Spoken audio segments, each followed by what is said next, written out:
ওয়ালাইকুম রাহমাতুল্লাহি ওয়া বারাকাতুহু। সকলে কেমন আছেন?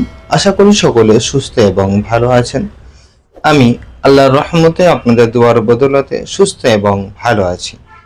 আমরা যেটি আগে পড়েছিলাম সেটি হচ্ছে ঈদগামে বিলা গুন্না। আমরা যেটি আগে পড়েছিলাম সেটি হচ্ছে ঈদগামে বিলা গুন্না, মানে এর উদাহরণের মধ্যে হতে লাম এবং র, নুন সাকিন অথবা এই যে নুন সাকিন অথবা তানবিন হচ্ছে আমাদের দো জাবার, দো জের এবং দো পেশকে তানবিন বলা হয়।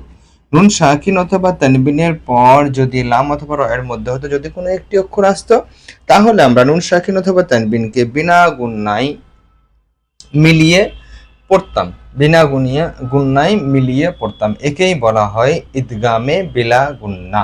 এখন আমরা যেটি পড়ব সেটি হচ্ছে নুন সাকিন অথবা তানবিনের পর নুন সাকিন অথবা এই যে নুন সাকিন অথবা তানবিনের পর হরফে ইউমিন একসাথে লিখে দিচ্ছি, ইয়া ওয়াও মিম নুন,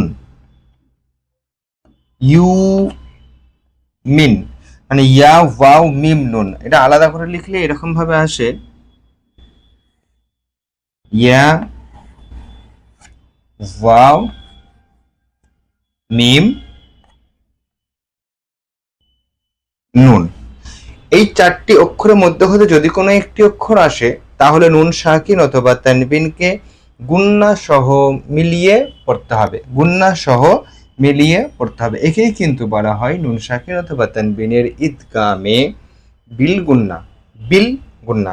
এটি আমরা কিন্তু বিল গুন্নার উদাহরণ পড়লাম নিচে। এটি হচ্ছে বিল গুন্নার উদাহরণ, বিল গুন্নার উদাহরণ, আর এটি হচ্ছে বিলা গুন্নার উদাহরণ। মানে এখানে গুন্না হবে না, মিলিয়ে পড়তে হবে শুধু। আর এখানে কি গুন্না সহ মিলিয়ে পড়তে হবে, এটি হচ্ছে কি গুন্না সহ মিলিয়ে পড়তে হবে। এই জন্য একে বলা হয় ঈদগামে বিল গুন্না। আর এটি মিলিয়ে মানে মিলিয়ে পড়তে হবে, গুন্না হবে না। এটা হচ্ছে বিলা। বিলা মানে গুন্না হবে না, বিল মানে গুন্না হবে। এই দুটো জিনিস আমাদের সকলকেই সর্বসময়ের জন্য মনে রাখতে হবে। তো আজকে এই পর্যন্তই। আগামীতে ইনশাআল্লাহ তাআলা আরো নতুন কিছু নিয়ে আপনাদের সামনে উপস্থিত হব। ততক্ষণ সকলে সুস্থ থাকবেন, ভালো থাকবেন এবং দোয়া করবেন।